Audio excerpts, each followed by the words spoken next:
viduriukas pagal kainą yra Hikmikro modelis. Hikmikro pasižymi tikrai irgi labai neblogą skaitmeną.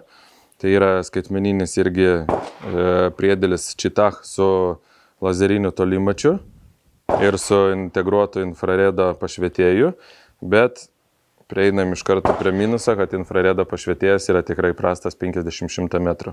Ir kaip matom prie pačio prietaiso, kažkur pritaikyti, uždėti pašvietimą nėra galimybės. Grįžtam prie to, kad turim vėl susimontavę ant savo optikos kažkur dėti papildomai pašvietėją ir žiūrėti, kad jisai nefonuotų, neužstotų ir nesudarytų kažkokio pusmenalio, kuris atsispindės jūsų atstume ir negalėsit nieko matyti. Antras Hikmikro Čitach minusas yra, kaip ir termovizorinių priedėlių Thunder 1.0, tai yra sistema žiedų. Čia yra vienas žiedukas ir čia mes galime uždėti monoklį. Ir tada jį naudoti, kaip sakykime, kaip monoklį. Galima naudoti kaip taikiklį ir galima naudoti kaip priedėlį. Bet čia, sakykime, yra pagrindinė problema, matosi, tai yra tvirtinimas, vienas žiedas sukasi ant priedėlio. Čia tada yra užeina priešingos pusės ir atsisuka, bet jisai dabar netgi yra užstrigęs, tai savet ir yra tas didžiausias jo minusas žiedą.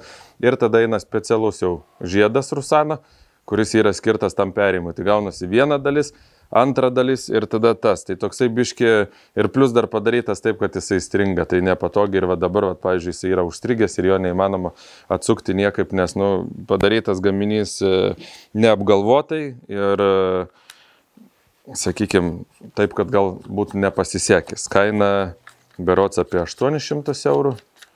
Plus Rusano žiedas, aišku, apie 150 eurų ir plus dar turite įsigyti papildomai pašvietėją infraraudonųjų spindulių, kuris irgi kaip kažkoks prožektorius bus.